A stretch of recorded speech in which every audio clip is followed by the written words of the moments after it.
विष्णू सहस्रनामाच्या विशेष नामांचा अर्थ बघताना 73व्या श्लोकातल्या पूर्ण या विशेषणापाशी आपण काल थांबलो. पुढची जी थोडीशी 4 विशेषणं आहेत त्याच्यामध्ये तोच अर्थ पुन्हा आलेला आहे.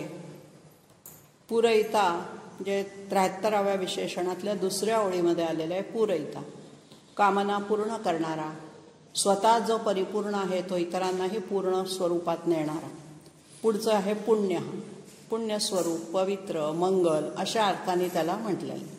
पुण्य कीर्ती, ज्याची कीर्ती पुण्यस्वरूप आहे, अर्थात सद्गुण असल्याशिवाय कीर्ती मिळत नाही आणि म्हणून तो ज्याची कीर्ती सगळीकडे पुण्यस्वरूपात गायली जाते अशा अर्थाने त्याला पुण्यकीर्ती, पुण्य ही विशेषणं आहेत.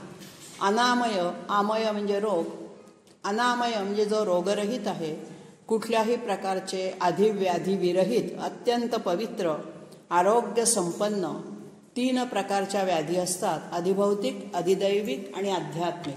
या 3ही तापांपासून तो मुक्त असणारा असा हा परमात्मा. 74व्या श्लोकाकडे आज वळूया. 74व्या श्लोकामध्ये पहिलंच विशेषण घेतलेलं आहे मनोजव. आता हे जो मनोजव याचा अर्थच मनाप्रमाणे, जव म्हणजे वेग, मनाच्या पेक्षा सुद्धा ज्याचा वेग जास्त आहे. आपण हनुमंताच्या श्लोकामध्ये म्हणतो मनोजवम मारुततुल्य वेग. आपल्या मनाचा वेग हा खरं म्हणजे मोजता येणार नाही, इतका प्रचंड आहे. ध्वनीचा, प्रकाशाचा वेग मोजता येतो, मनाचा वेग क्षणार्धात तो इकडच्या तिकडे जातो. आत्ता आपण देहानी मनाने इथे असतो, क्षणार्धात आपण अमेरिकेत जाऊन पोहोचतो. तर अशा पद्धतीने हा परमात्मा 1 कलांश सेकंदाचाही कितवा तरी हजारांशावा भाग असेल नसेल, जो मोजताच येणार नाही अशा पद्धतीने त्याचा वेग आहे. म्हणून मनाप्रमाणे ज्याचा शीघ्र वेग आहे असा हा अतर्क्य वेग असणारा परमात्मा. पुढचं विशेषण घेतलंय तीर्थकर. तीर्थ आपण कशाला म्हणतो? एकतर पवित्र उदक म्हणजे पाणी, आपण हातावरती तीर्थ घेतो, पंचामृताचं असेल, पाण्याचं असेल, तर असा हा तीर्थ आहे. आणखीन तीर्थ शब्दाचा दुसरा अर्थ असा आहे विद्या. आपल्या धर्मामध्ये, वैदिक धर्मामध्ये 14 विद्या आणि 64 कला मानलेल्या आहेत. तर ह्या ज्या 14 विद्या आहेत त्यांना तीर्थ म्हणतात. आणि पवित्र या अर्थाने सुद्धा तो तीर्थकर आहे. जी तीर्थक्षेत्र आहेत त्या तीर्थक्षेत्रांवरती त्याची जी वस्ती म्हणूया का, त्याचं जे अस्तित्व असतं ते प्रामुख्याने जास्त प्रमाणामध्ये असतं. आणि म्हणून जी तीर्थस्थानं आहेत त्या ठिकाणी तो विशेष रीतीने आपल्याला सापडतो, विराजमान तिथे परमात्मा असतो. म्हणून आपण त्यांना काशी, कांची, नंतर अवंतिका, मथुरा, पुरी ही जी सप्ततीर्थ मानलेली आहेत, आपण मोक्षदायिनी म्हटलेले आहेत. तर अशी ही 7 तीर्थक्षेत्र घ्या, किंवा ज्याला आपण पवित्र म्हणून स्वतःच्या मुखाने धारण करतो अशा अर्थाने ह्या 14 विद्या सुद्धा पवित्र असतात. आणि ह्या 14 विद्या कोणत्या आहेत तर 4 वेद, 6 वेदांग, पुराण, न्याय, मीमांसा आणि धर्मशास्त्र, या सगळ्या 14 होतात. आणि या 14 विद्या ज्यांच्या मुखोद्गत आहेत, ज्यांना त्याचा अभ्यास केलेला आहे, सूक्ष्म अभ्यास केलेला आहे, त्यांना विद्या वाचस्पती हा पुरस्कार दिला जात असे. पूर्वी अभ्यास करायचा तो केवळ एकाच वेदाचा करायचा असं नाही. चतुर्वेदी, 4ही वेद, 6 वेदांग, सगळी उपनिषद, सगळ्याचा अभ्यास करणं अत्यंत गुरुच्या गृही राहून गरजेचं होतं. आणि गुरुमुखातून तो आपण शिकायचा अशा अर्थाने हा तीर्थंकर होता. आपणही आज वडीलधाऱ्या माणसांना ज्यावेळेला काही लिखाण, आता पत्रलिखाण बंद झालंय, पण आपण ती काढून पूज्य देतो. तीर्थरूप त्याचा अर्थ आहे करा. आपण पूर्ण शब्द लिहिण्याच्याही भानगडीत पडत नाही. आणि म्हणून आता कोणाला जर विचारलं ती म्हणजे काय, काय माहित ती म्हणजे काय. तीर्थरूप, तीर्थासारखे जे मला पवित्र आहेत असे हे वडीलधारी माणसं, आई वडील, मग आपल्यापेक्षा मोठी, तर यांना तीर्थरूप आपण पूर्ण लिहायला पाहिजे. जसं आपण श्री काढून डॉट देतो नुसता, श्रीमान लिहितच नाही, श्रीयुत, श्रीमान, श्रीमती, तसं हे तीर्थंकर तीर्थरूपात आहे, तीर्थक्षेत्राच्या रूपात आहे. हा परमात्मा विद्येच्या स्वरूपात आहे. अशा अर्थाने याला तीर्थकर, कर म्हणजे करणार, तीर्थ जशी आपल्याला पवित्र करतात तसा हा परमात्मा आपल्याला पवित्रतेकडे नेत असतो, आपल्यातलं पावित्र्य वृद्धिंगत करत असतो. पुढचं घेतलेलं आहे वसुरेता. हा श्लोक वसुरेता किंवा हे वसूचं वर्णन आपण मागच्या श्लोकामध्ये येऊन गेलेलं आहे. हे जे वसू आहेत ते स्कंद किंवा विष्णू पुराणामध्ये अष्टावसूंचा उल्लेख आलेला आहे. त्या अर्थाने पण इथे वसू म्हटलेलं आहे की ज्या, आणि रेतस असे दोन शब्द आहेत. रेतस म्हणजे वीर्य, ज्याचं वीर्य, ज्याची प्रजनन क्षमतेची पात्रता किंवा शक्ती ही वसू आहे, अतिशय शक्तिमान आहेत. वसूचा तसा अर्थ हिरण्य असाही होतो, सोन्यासारखी आहे. आणि म्हणून वसुरेता म्हणजे ज्याचं वीर्य, ज्याचं ऐश्वर, ज्याची पुनरुत्पादनाची शक्ती ही अत्यंत प्रचंड आहे, शक्तिमान आहे, सामर्थ्यशाली आहे. कारण त्या बीजापासूनच हा विश्वाचा पसारा त्याने निर्माण केलेला आहे. अशा अर्थाने त्याला वसुरेता म्हटलेलं आहे. किंवा 33 जे आपण देवता मानतो त्याच्यामध्ये हे अष्टवसू आहे. आपल्याकडे वैदिक धर्मात 33 कोटी देवता आपण म्हणतो, पण त्या कोटी म्हणजे संख्येने कोटी नाही आहेत. उच्च कोटीच्या, उच्च प्रतीच्या त्या 33 देवता आहेत फक्त. आपल्याला बऱ्याचदा कोणी जर विचारलं की तुमच्या ह्याच्यामध्ये तर कितीतरी देव आहेत, 33 कोटी देव आहेत, मग तुम्ही कुठल्या देवाला बघणार? 33 कोटी देव नाहीत, फक्त 33 देव प्रमुख मानलेले आहेत. आणि त्यांना कोटीचे म्हणजे उच्च प्रतीचे, उच्च कोटीचे आहेत. कोटी हा शब्द संख्यावाचक नसून इथे गुणवाचक आहे. आणि मग ते कोणचे आहेत 33 देव? तर 12 आदित्य, 11 रुद्र, 2 अश्विनी कुमार आणि 8 वसू, असे मिळून ते 33 होतात. आप, ध्रुव, ती मागे सांगितलं त्या 8 वसूंची नाव. आप, ध्रुव, सोम, अनिल, अनल, प्रत्युष आणि प्रभास, हे 8 वसू आहेत. वसुप्रद, पुढे तेच वसू आलं. इथे मात्र वसूचा अर्थ धन, संपत्ती, ऐश्वर असा घ्यायचा. आणि वसुरेतामध्ये वसूचा अर्थ शक्तिमान, सामर्थ्यशाली असा घ्यायचा. तेव्हा इथे वसुप्रद हे विपुल धन देणार आहे. मग हा आपल्याला कोणचं धन देतो? पैशाचं धन नव्हे, तर आपण केलेल्या कर्माचं फलस्वरूप जे आहे ते तो आपल्याला बिनचूकपणे देतो. आणि त्या अर्थाने तो आपल्याला धन देतो. प्रत्येकाच्या नशिबात किती धनसंपत्ती आहे ते ठरलेलं आहे. त्यापेक्षा कमी नाही, त्यापेक्षा जास्त नाही मिळत. अशा अर्थाने कर्मफलाची जी पुनरुत्ती होते किंवा कर्मफलाची जी आपल्याला फलप्राप्ती होते ती सगळी या परमात्म्याकडून केली जाते. अशा अर्थाने तो वसुप्रद आहे. आता इथे एका पाठोपाठ एक वसुप्रद 2 वेळा आलेला आहे. पहिल्या ओळीच्या शेवटी आणि दुसऱ्या ओळीच्या पहिल्यांदा.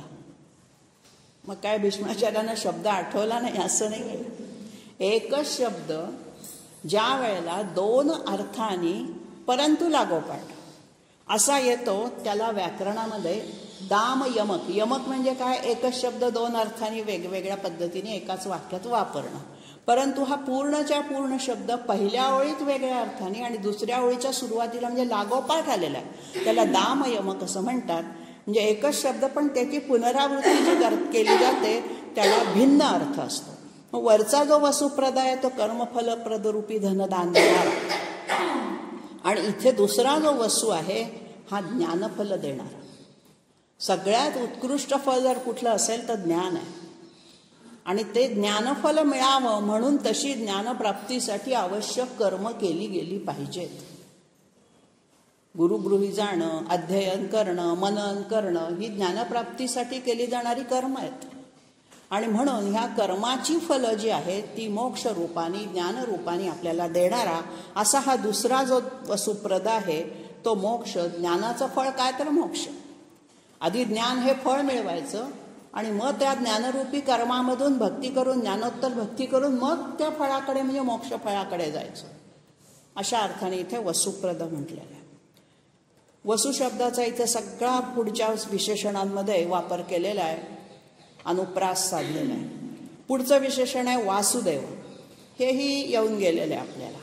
आता वासुदेव म्हणजे वसुदेवस्य पुत्र हा वासुदेव, हा आपण साधा अर्थ तेव्हा घेतलेला. इथे काय म्हटलेलं आहे? वासुदेव हा श्रीकृष्ण या अर्थाने तर आहेच, परंतु ज्याच्यामध्ये देव वस्ती करतो, भगवंत ज्याच्यामध्ये वसतीला आलेला आहे अशा अर्थाने गीतेतल्या 7व्या अध्यायात म्हणले पा वसुदेव वासुदेव सर्वमिती. सगळं जग ह्या वासुदेवानीच व्यापलेलं आहे. चराचरा सृष्टीमध्ये वासुदेव भरून उरलेला आहे. श्रीकृष्ण परमात्म्याचा अंश भरून उरलेला आहे. पुढचं विशेषण पुन्हा वसू घेतलंय. बघा वसू किती पद्धतीने आलंय. हे वसू विशेषण सुद्धा आपण 42व्या श्लोकात 12व्या श्लोकात पाहिलेलं आहे. विशेषनामामध्ये 30 विशेषण पण वेगळ्या अर्थाने आलेले आहे. या श्लोकातला वसू किती वेगवेगळ्या अर्थाने आलेला आहे. तर इथे जो वसू आहे त्याच्यामध्ये वस धातू आहे, राहणे. आणि म्हणून सगळ्या प्राणीमात्रांमध्ये अंशरूपाने राहणारा अशा अर्थाने तिथे याला वसू म्हटलं. म्हणजे पहिला वसू जो होता कर्मफल देणारा वसुप्रद, वसुरेतामधला वसू होता तो सामर्थ्यशाली वसू. दुसऱ्या वसुप्रदमधला वसू कर्मफलाचं धन देणारा. तिसऱ्या वसुप्रदमधला मोक्षरूपी फल देणारा. वासुदेवमधला सुद्धा सगळ्या जगाला व्यापून उरलेला. आणि वसूमध्ये चराचरातल्या भूतमात्रांमध्ये प्राणीमात्रांमध्ये जीवांच्या रूपाने अंशरूपाने वस्तीस आलेला. पुढचं पुन्हा घेतलंय वसुमना. आता ज्याची वस्ती सगळीकडेच आहे, ज्याचं ऐश्वर सगळीकडे भरून उरलेलं आहे, त्याचं मन सुद्धा वसूच असणार, व्यापकच असणार. आणि म्हणून आपल्या मनामध्ये सुद्धा त्या वसूचाच अंश आहे. त्याला अंतरात्मा असं आपण म्हणतो. मनापेक्षा अंतरात्मा हा शब्द जास्त चांगला आहे इथे. आणि म्हणून हा अंतरात्मा कसा आहे, विश्वरूपी आहे, विश्वात्मक आहे. आणि हा विश्वावसू आहे. विश्वामध्ये व्यापून उरलेला वसू आमच्याही अंतरात्म्यामध्ये आहे. अशा अर्थाने आमची मन सुद्धा त्याच्या ऐश्वर्याने त्याच्या आनंदामध्ये आपण रममाण होतो. अशा अर्थाने इथे वसुमना हा घेतलेला. म्हणजे बघा वसू शब्दाचे किती प्रकाराने संस्कृतमध्ये अर्थ लावता येतात. शेवटचं विशेषण आहे हवी. हवी हे सुद्धा विशेषण येऊन गेलेलं आहे. हवन करण्याचं जे हवीर द्रव्य, आहुती टाकण्याची ज्या समिधा, त्यांना हवी म्हटलेलं आहे. आता हे जे महाहवी आपण मागच्या वेळेला विशेषण पाहिलं, महाहवी येतो 72व्या श्लोकामध्येच यज्ञाचं स्वरूप पाहताना. तर हा जो हवी आहे, हवीर द्रव्य आहे, हे आपल्या जीवन हाच यज्ञ मानला तर आपल्या जीवनातल्या प्रत्येक कृती आपण त्या जीवनरूपी आयुष्यरूपी यज्ञामध्ये हवीरभूत करायच्या असतात. अशा अर्थाने गीतेमध्ये म्हटलंय ब्रह्मार्पणम ब्रह्म हवी. हवी पण ब्रह्मच, ज्याला अर्पण करायचं तो पण ब्रह्मच, आणि जो अर्पण करणारा आपण आहोत तोही ब्रह्माचाच अंश, परब्रह्माचाच अंश. अशा अर्थाने हवनरूपी साहित्यातला हवी शब्द इथे पुन्हा घेतलेला आहे. हवनरूपी द्रव्य आणि खीन हवन म्हणजे आपल्या आयुष्यातल्या प्रत्येक कृती असा अर्थ इथे जास्त योग्य. 75व्या श्लोकाकडे वळूया. या श्लोकाच्या पहिल्याच चरणामध्ये सत शब्द खूप वेळा आलेला आहे. सत हे परमात्म्याचं एक स्वरूप वर्णन करण्याचं तत्व आहे. ओम तत्सत. ते काय आहे तर सत आहे. सत म्हणजे अतिशय पवित्र, शुद्ध, चांगलं अशा अर्थाने. आता सद्गती, आपण उत्तम गतीला सद्गती असा शब्द वापरतो. एखादी व्यक्ती गेल्यानंतर आपण म्हणतो त्याच्या आत्म्याला सद्गती लाभो. सद्गती ही ऊर्ध्वगती असते. गती 2 प्रकारची, अधोगती, ऊर्ध्वगती ज्याला आपण उन्नती म्हणतो, प्रगती म्हणतो. प्रगतीमध्येही गती शब्द आहे, तो सद्गतीमध्ये. गती याचा अर्थ जाणे, पुढे पुढे जाणे, सरकणे. मग ती खाली पण पुढे पुढे होईल, वर पण होईल. तर इथे ही सद्गती आहे. भगवंताकडे जाण्याचा मार्ग हा ऊर्ध्व दिशेला आहे, वरच्या बाजूला आहे. सप्तलोक हे जे आहेत ते वरच्या बाजूला आहेत, सप्त स्वर्ग, आणि खाली सप्त पाताळ आहेत. अशा अर्थाने हा सद्गती शब्द इथे आलेला आहे. आता ही सद्गती प्राप्त करण्यासाठी ही जी निर्गुण निराकाराचं रूप या सतमध्ये पहिल्या ओळीत सगळीकडे निर्गुण निराकाराचं रूप सांगितलेलं आहे. मग हा जो निर्गुण निराकार परमात्मा आहे हा काय करतो, उत्कृष्ट गतिरूप. आता ही जी सद्गती आणि सत्कृती ही जी सगळी विशेषणं आलेली आहेत त्याच्यामध्ये सतचा अर्थ अतिशय उत्कृष्ट दर्जाचं असा करूया. सज्जनांना तो उत्कृष्ट गती देतो. गतीचा अर्थ बुद्धी, युक्ती असाही होतो. आणि म्हणून ज्यांची गती म्हणजे बुद्धी पण उत्कृष्ट आहे असा हा सद्गती. पुढचं आहे सत्कृती. कृती म्हणजे आचरण, कर्म. मग ज्याची कृती सत असणारच, कारण तोच सत स्वरूप आहे, पण आपली कृती सत असावी. त्याच्यामध्ये अपेक्षित हेच आहे, आपल्याला सद्गती प्राप्त व्हावी म्हणून या सद्गती परमात्म्याला द्यायचं किंवा त्याचं ध्यान करायचं. आपली कृती सत्कृती असावी. मग हा सत्कृती करण्यासाठी, सदाचरण करण्यासाठी अवतार घेतो. परित्राणाय साधूनां विनाशाय च दुष्कृतां, हा जो अवतार होतो तो अवतार कशासाठी?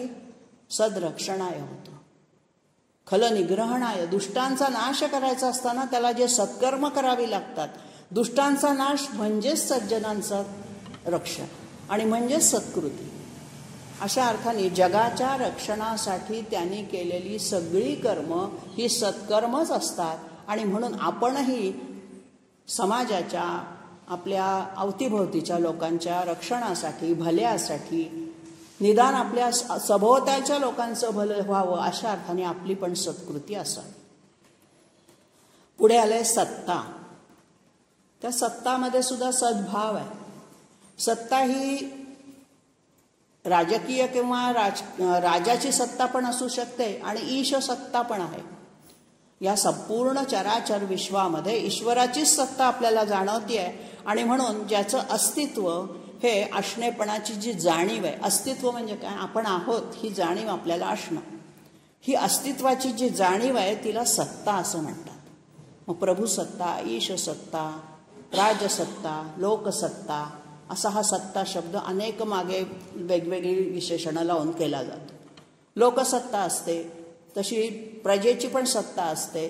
तर अशा अर्थाने या ईश सत्तेने हे विश्व व्यापलेलं आहे. म्हणजेच काय? तर त्याच्यामध्ये भाव आहे. भेदरहित असणं ही सत्तेची लक्षणं आहेत. पुढचं आहे सद्भूती. या सद्भूतीमध्ये काय आलेलं आहे? भूती म्हणजे ऐश्वर. आता या भगवंताचं ऐश्वर म्हणजे सृष्टी आहे सगळी. चराचर जे विश्व आहे हे त्याचं ऐश्वर आहे. अशा अर्थाने तो सत्स्वरूप तर आहेच, सत्कृती करणारा तर आहेच, ज्याच्यामध्ये सद्भाव तर आहेच, पण या सद्भूतीमध्ये सत्स्वरूप आहे. तोच अर्थ आहे. जो सद्गतीमध्ये सत्चं दर्शन होतं, मोक्षाचं तिथे आपण जाऊन पोचतो. म्हणजे पहिली सद्गती हा सद्दर्शनाचा भाग येईल, दुसरं सत्कृती हा सत्कर्मांचा भाग येईल किंवा सदाचरणाचा भाग येईल, तिसरं सत्तामध्ये सद्भाव आहे, मनातले जे विचार आहेत ते सत असले पाहिजेत, सद्भूतीमध्ये सत्स्वरूप आहे. स्वरूप म्हटलं की त्यात सगळं आलं. शब्दशः स्वतःचं रूप. आपण कोण आहोत? भगवंताचेच आहोत, अवतार आहोत किंवा आपण अंश आहोत. अशा अर्थाने ह्या सगळ्या निर्गुण निराकाराचं वर्णन करता करता पुढचं विशेषण घेतलंय सत्परायण. सत्पर अयन. अयन म्हणजे ठिकाण. सगळ्यात श्रेष्ठ, उत्तम, उत्कृष्ट असं ठिकाण म्हणजे मोक्षपद, वैकुंठ. आणि अशा अर्थाने तो सत्परायण आहे, वैकुंठात राहणारा आहे, मोक्ष देणारा आहे, मोक्षस्थानी त्यात तो आहे. आणि आपण ज्या वेळेला तिथे जाऊन पोहोचू त्यावेळेला आपण तत्स्वरूप होऊन जातो. म्हणून इथे सत्परायण आहे. मग हे सत्परायण होणं म्हणजेच कशा पद्धतीने हे सत्परायण होता येईल? तर संतांच्या संगतीत गेल्यानंतर. संसारात राहून सत्परायण होणं फार अवघड जातं. पण म्हणून आपल्याला गृहस्थाश्रमानंतर वानप्रस्थाश्रम सांगितलेला आहे. तर या वानप्रस्थाश्रमामध्ये संत संगती करायची. सज्जनांना हा मोक्षपद प्राप्त होणार आहे.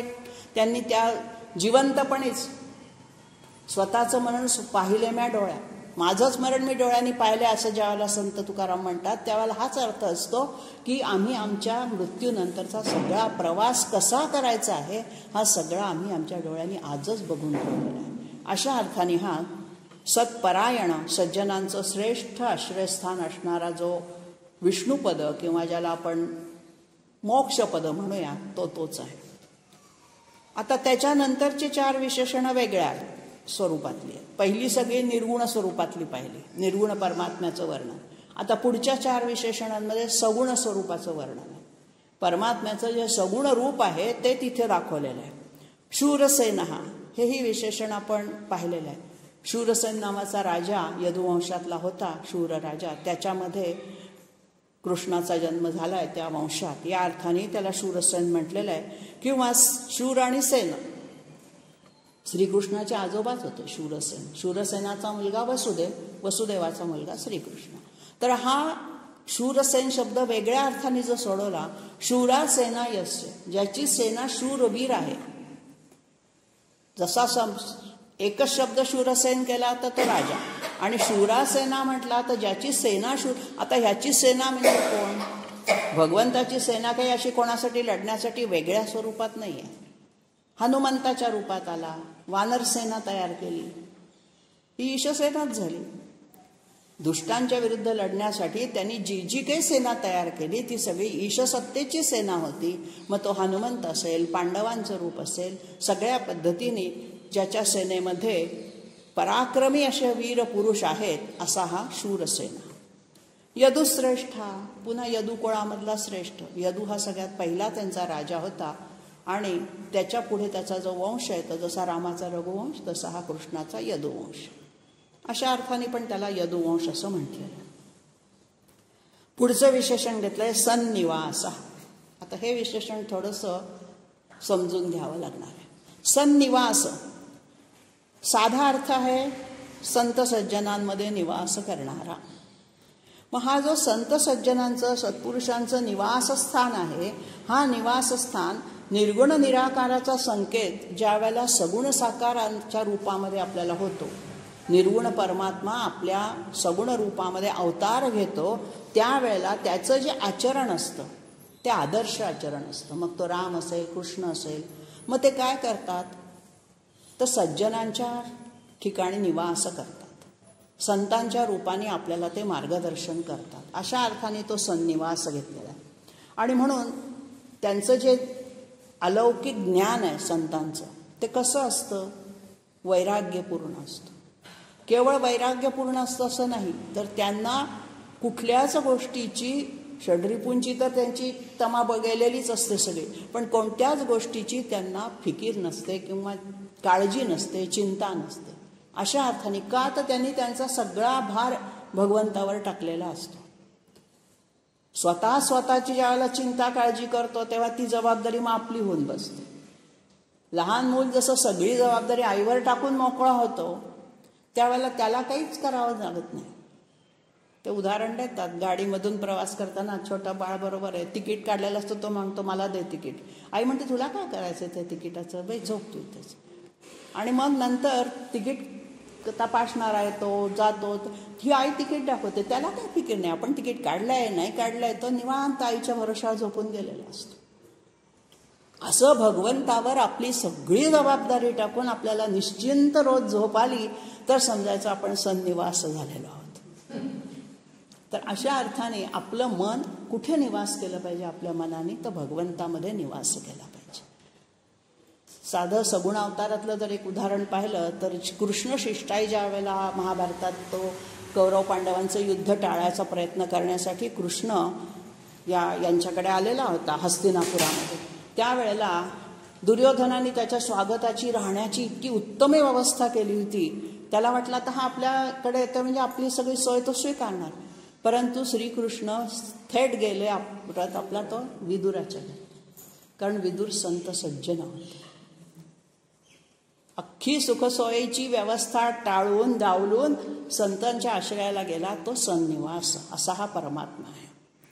पुढचं विशेषण घेतलंय सुयामुना. हे एक वेगळं विशेषण आहे. यामुन शब्द आहे त्याच्यात. यमुनेच्या काठावरती राहणारे जे लोक होते त्यांना पूर्वी यामुन असं म्हटलं जायचं. म्हणजे यमुनेच्या तीरावर, यमुनेच्या पाण्यावर ज्यांचा उदरनिर्वाह चालतो, यमुना काठी जे राहतात ते गोप गोपी, ज्याला मथुरा, वृंदावन किंवा ज्याला सगळ्या प्रकारची यमुनेचीच पाठबळ आहे अशा अर्थाने. आता हे कृष्ण जो आहे तो मथुरेमध्ये 7 वर्षाचा होईस्तोवरच राहिला असं आपण त्याच्या चरित्रामध्ये बघतो. मग इतक्या लहान वयामध्ये जो यमुनामध्ये होता, यमुनेच्या तीरावर होता, असा यमुनेच्या असमंतामध्ये, परिवारामध्ये, गोकुळामध्ये रमणारा कृष्ण, अशा अर्थाने हा लीला क्षेत्र ज्याचं आहे यमुनेच्या तीरावर, त्या अर्थाने याला सुयामुना, जो श्रीकृष्ण सु आणि यमुनेच्या काठी राहणारे सगळेच खरोखर सदाचारीच होते. ज्यांना कृष्णाची संगत लाभली ते किती भाग्यवान असले पाहिजे. गोपगोपी सगळेच प्रत्यक्ष सगुणावतारातला भगवंत त्यांच्याशी लीला करतोय, त्यांच्याबरोबर बोलतोय, त्यांच्याशी खेळतोय. म्हणजे ते सगळे सू असणारच, त्याशिवाय होऊच शकत नाही. आणि म्हणून आजही आपण मथुरा, वृंदावन, गोकुळ या भागाला सगळ्याला आपण अतिशय पवित्र, तिथली माती घेऊन आपण डोक्याला मस्तकाला लावतो, कारण या मातीमध्ये हा भगवंत खेळलेला आहे. अशा अर्थाने हा सू यामुना, यमुनेच्या आसामंतात राहणाऱ्या सज्जनांमध्ये, सतलोकांमध्ये खेळलेला राहिलेला. भूतावासो, पुढचं 76व्या श्लोकातलं पहिलं विशेषण आहे भूतावासो. आता भूत आणि आवास, आवास म्हणजे घर, राहण्याचं ठिकाण, निवास.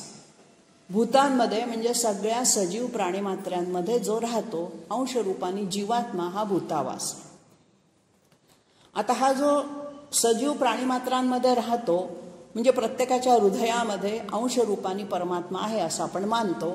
या अर्थाने त्याला भूतावास म्हटलेलं आहे. आणि हा भूतावास आपल्याला जाणवला पाहिजे. जे जे भेटे भूत ते ते मानिजे भगवंत, हे आपल्याला आचरणात आणता आला पाहिजे. तत्व म्हणून मान्य असतं, पण एखाद्या व्यक्तीच्या समोरचा ज्याला राग येतो त्यावेळेला त्याच्या आत्म्याला आपण, त्याच्या मनाला दुखवतो म्हणजे भगवंताला दुखवण्यासारखं आहे, हे आपल्याला पटत नाही. भगवंत काय त्याला अशी बुद्धी देतो का, असं वागायला सांगतो का? भगवंत बुद्धी देत नाही, त्याची कर्म त्याला बुद्धी देतात.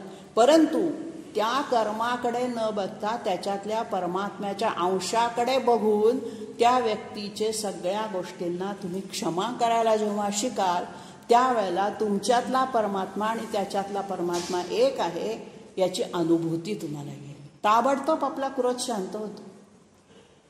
राग येत नाही असं नाही, राग येऊ नये असंही नाही, पण राग आल्यानंतर त्या घटनेकडे, त्या गोष्टीकडे बघण्याचा दृष्टिकोन केव्हा आणि कधी बदलेल? ज्या वेळेला सगळ्या प्राणीमात्रांमध्ये भगवंताचा, परमेश्वराचा अंश आहे हे आपल्या मनाला आणि बुद्धीला पटेल त्यावेळेला. आणि अशा अर्थाने तो भूतावास. पुढे पुन्हा वासुदेव आलेला आहे. एक तर श्रीकृष्ण या अर्थाने आहेच, आणि सगळ्या जीवमात्रांमध्ये भूतावासला जोडून आल्यामुळे वसधातू काढायचा, सगळ्या प्राणीमात्रांमध्ये राहणारा, वास्तव्यास आलेला. आणखीन एक अर्थ शंकराचार्यांनी काढलाय की मायेने सगळं जग आच्छादून टाकलेलं आहे, आभास रूपाने नटलेलं आहे, अशा अर्थाने तो वासू झालेला. पुढचं जे आहे त्याच्यातही पुन्हा सर्वासु निलय, 3 शब्द तिथे, सर्व, असू आणि निलय. निलय म्हणजे पुन्हा वसतिस्थान, घर. मग हे जे निलय म्हणजे घर आहे, हे असू म्हणजे प्राण, प्राणांचं वसतिस्थान आहे. सर्व, सगळ्या लोकांच्या प्राणांचं वसतिस्थान असणारा, किंवा ज्याच्या आश्रयाने आपण सगळे राहू शकतो, ज्याच्यामुळे, त्या प्राणशक्तीमुळे आपण जिवंत आहोत. ती प्राणशक्ती शरीरातून गेल्यावर आपलं शरीर निचेष्ट होतं, निश्चल होतं, हलू शकत नाही आपण. अशा अर्थाने सगळ्यांच्या देहामध्ये असणाऱ्या या परमात्म्याच्या अंशाला, असू म्हणजे प्राणाला, सगळ्या प्राणांचं घर कोणतं आहे तर परमात्मा आहे. आणि म्हणून प्रलयकाळी सुद्धा तो सगळ्यांना आपल्या जवळ घेतो, सगळ्यांना सूक्ष्म रूपामध्ये आपल्या जवळ ठेवतो. अशा अर्थाने तो सर्वासु निलय आहे. पुढचं विशेषण घेतलंय अनलहा. अनल म्हणजे अग्नी, पंचमहाभूतातलं जे अग्नितेज तत्व आहे, अग्निस्वरूप. आता या अग्निस्वरूपामध्ये अनल हा शब्द वापरलेला आहे. आता अन आणि ल असाही तो सोडवला गेला आहे. अन म्हणजे नाही, अल म्हणजे शेवट किंवा अंत. ज्याला अन अलम आहे, ज्याचा शेवटच आपल्याला कळत नाही, आधी माहीत नाही अंतही माहीत नाही, अशा अर्थाने पण अनल शब्द घेता येतो. पण इथे जो घेतलाय तो सर्वासु निलयाला जोडून घेतलाय, म्हणून इथे अनल हे अग्नितेजच म्हणायचं, अग्निस्वरूपच म्हणायचं. मग अग्नीची 2 गुणवैशिष्ट्य आहे. अग्नी काही फक्त उष्णताच देतो असं नाही, अग्नी आपल्याला प्रकाश पण देतो. आपण ज्या वेळेला दिव्याची ज्योत लावतो त्याचा प्रकाशही मिळतो. आणि म्हणून हा ज्योतिस्वरूप असणारा, अग्निस्वरूप असणारा हा जो अनल आहे, याच्या शक्तिसंपत्त्या कशा आहेत तर अतिशय मर्यादा नाही आहे त्याला. अनल, अमर्याद, शेवटच नाही त्याच्या शक्तिसंपत्तीला. आणि म्हणून परमात्म स्वरूपची अग्नीला विश्वाची मर्यादाच नाही आहे, तो विश्वात व्यापून पुन्हा उरलेला आहे. अशा अर्थाने सुद्धा सगळ्यांना पुरून उरणारा विश्वरूपाच्या या चिन्मय अग्नितेजाला पाहूनच अर्जुन विश्वरूपामध्ये घाबरलेला आहे. त्याचं जे वर्णन गीतेमध्ये केलेलं आहे, तर ते सगळे श्लोक सांगत बसत नाही, त्या विश्वरूप दर्शन योगामध्ये ते सगळं आलेलं आहे. तेव्हा असा हा अग्नीच्या सामर्थ्याला, अग्नीच्या शक्तीला एकदा जर अग्नी पेटला ना तर त्याला मर्यादाच उरकते. तो जाळत जाळत जाळत सगळं जेवढं म्हणून त्याच्या आवाक्यात येईल सगळ्याला जाळून टाकतो.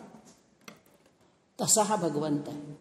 आणि म्हणून तो आपल्यावरती प्रसन्न असावा, अग्नीसारखा दाहक आपल्याला होऊ नये, ज्ञानासारखा प्रकाशक आपल्याला व्हावा, हा अर्थ या अनलमधून घ्यायचा. कारण तो अग्नीसारखा दाहक झाला तर आपल्याला ती दाहकता सहन होणार नाही. तो आपल्यावरती शांत प्रसन्न ज्ञानस्वरूपामध्ये आपल्याजवळ यावा यासाठी झटलं पाहिजे, प्रयत्न केला पाहिजे, अध्ययन केलं पाहिजे. पुढचं विशेषण घेतलेलं आहे दर्प. हा दर्प याचा अर्थ आहे गर्व, उन्मत्तपणा, अहंकार आपण त्याला म्हणतो. तर हा जो दर्प आहे त्याचा हा म्हणजे नाहीसा करणारा. आता कोणाला दर्प होतो? जे सामर्थ्यशाली, बुद्धिमान असे लोक आहेत त्यांना आपल्या ज्ञानाचा गर्व होतो, शक्तीचा गर्व होतो. मग ते गर्वहरण केलं जातं.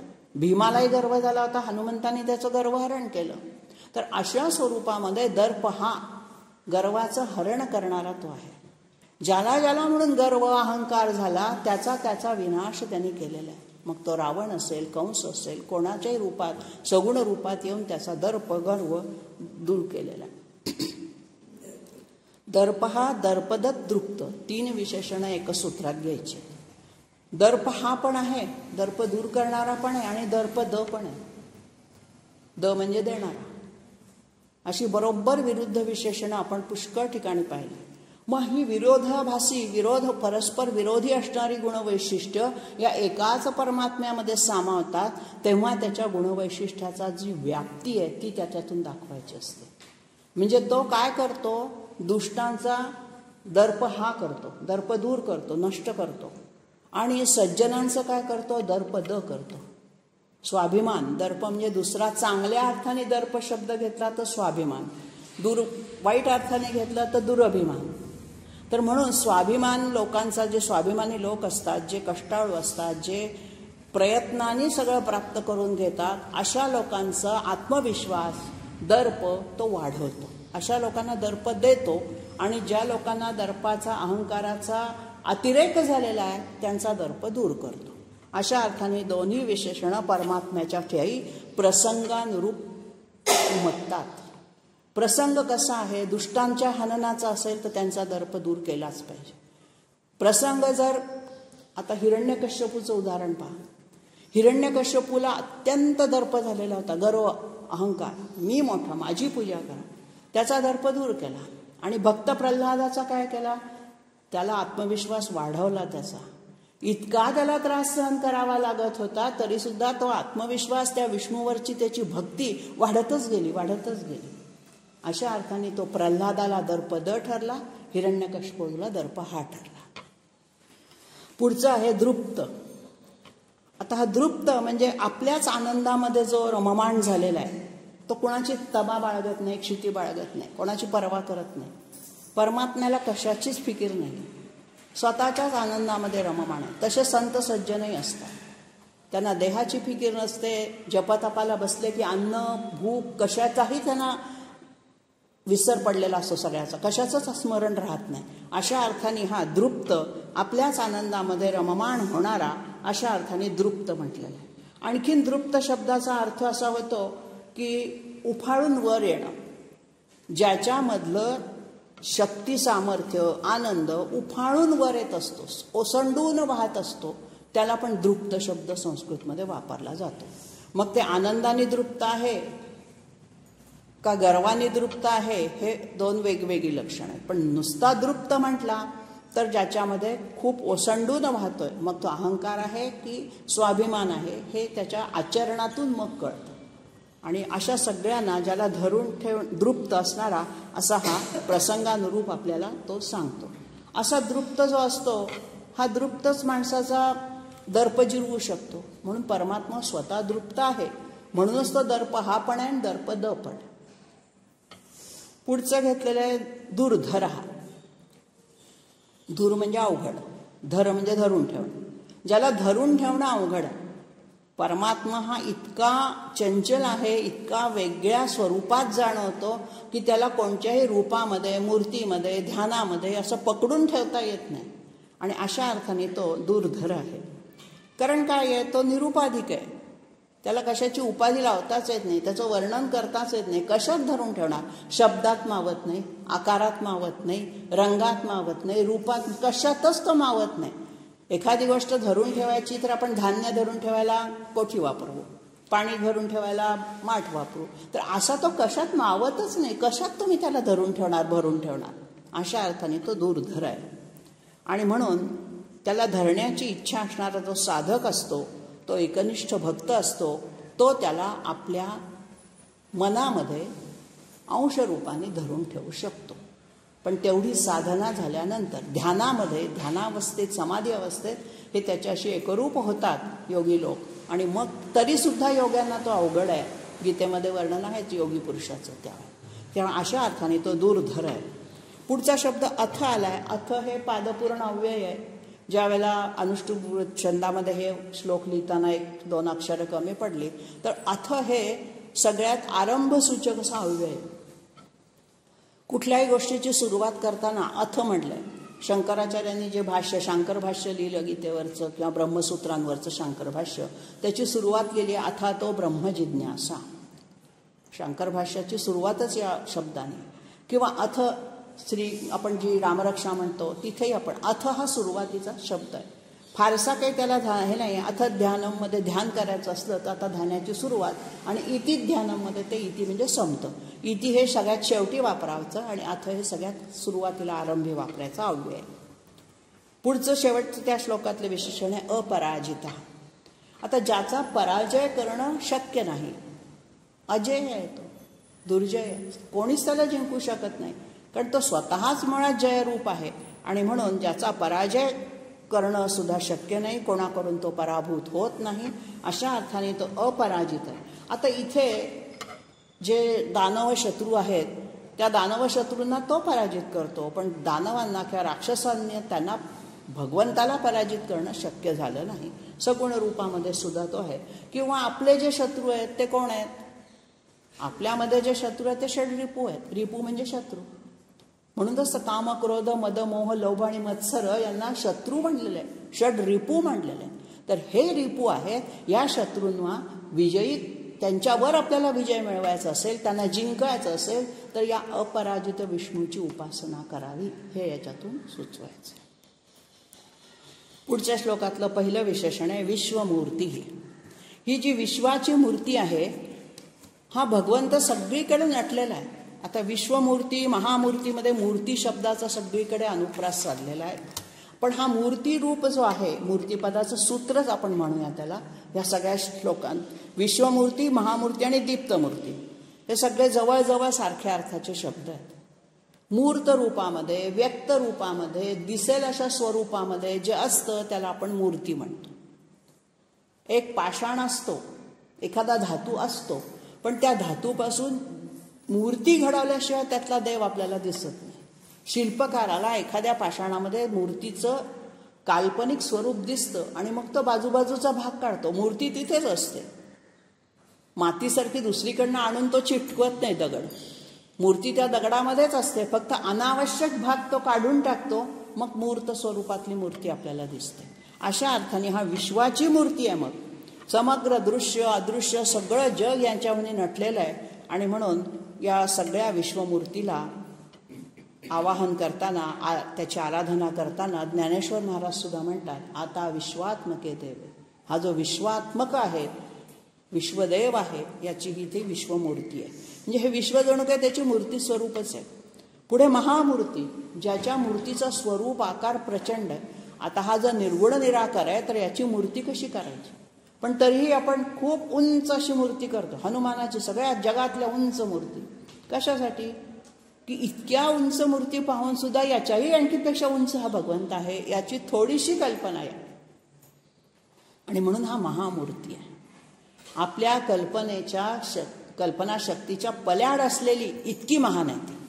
किती महान, त्याला उपमाच नाही. अनुपमेय आहे, अतुलनीय आहे, एकमेवाद्वितीय आहे. अशा अर्थाने तो महामूर्ती आहे. बुद्धीच्या, शक्तीच्या सगळ्याच्या तो पल्याड आहे, पलीकडे आहे. आणि अशा अर्थाने त्याचं स्वरूप हे महामूर्त आहे. मूर्त स्वरूपात येतो, सगुण रूपात येतो, तेव्हा तो मनुष्य अवतारात आपल्याला दिसतो. त्यावेळेला त्याची मूर्ती आपण वामनासारखी सुद्धा बटू मूर्तीसुद्धा बघतो. पण एरवी त्याची मूर्ती मात्र प्रचंड आहे. आणि ती कशी आहे? दीप्त मूर्ती. दीप्त म्हणजे तेजस्वी. ही तेजस्वी आहे म्हणजे काय? तर त्याच्यामध्ये चैतन्य भरलेलं आहे. तेजस्वी म्हणजे काय? त्याला लायटिंग करून तेज आणलेलं आहे असं नाही, तर त्याचं जे तेज आहे ते स्वयंतेज आहे, आत्मतेज आहे. आणि त्या आत्मतेजाने तो आपल्याला जो प्रकाशमान होताना दिसतो. अशा अर्थाने तो दीप्त मूर्ती आहे. ज्योतिर्मयी, ज्ञानमयी मूर्ती जी असते.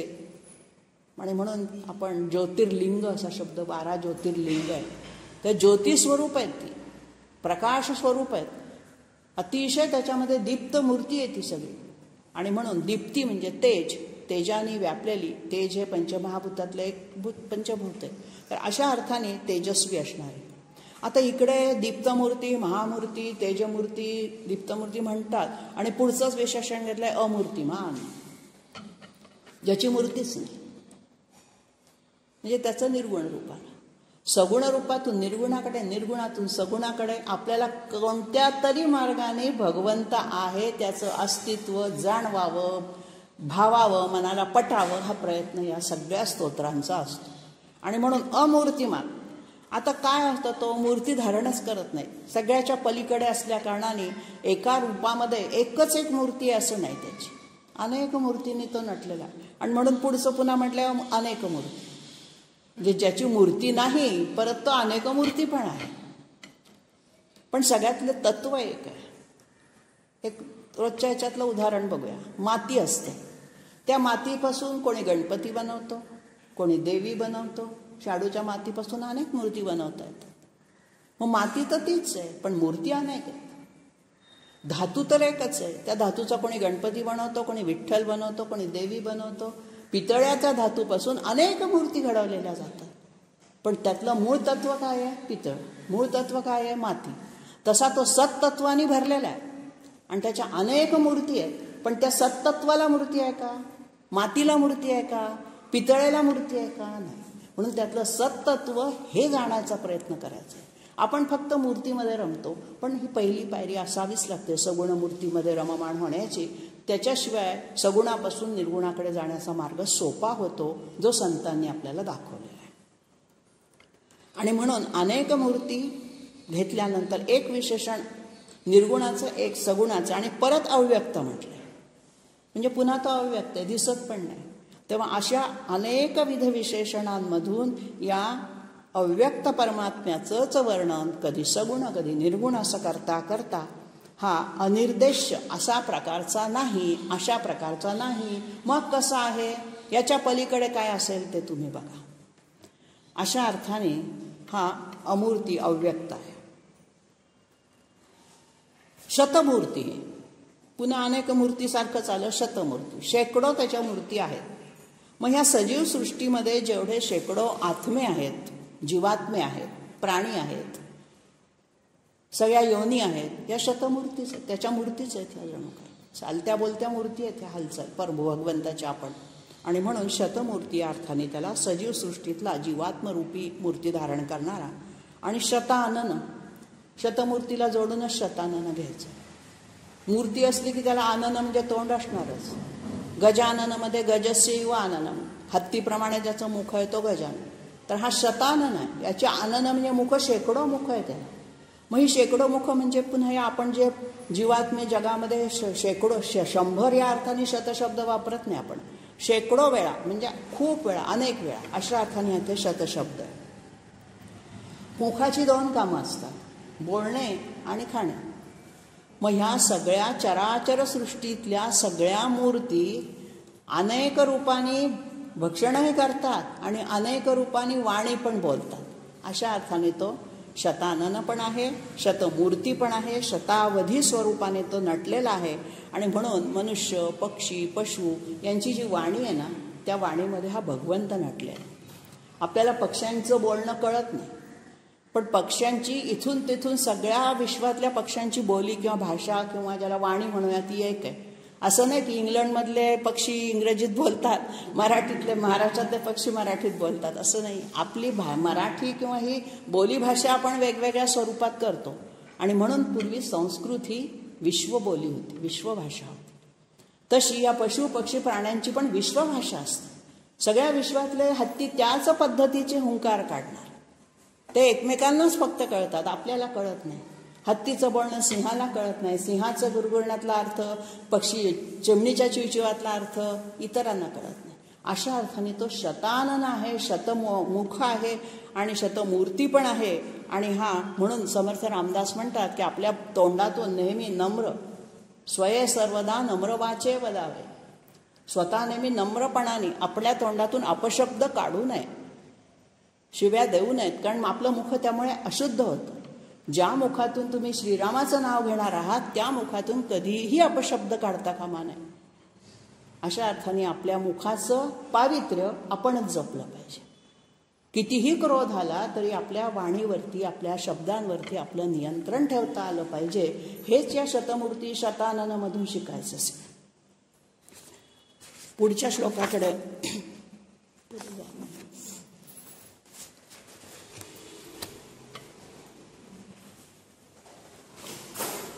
काय होतं, सांगण्यासारखं खूप असतं, श्लोक संख्या कमी होत जाते.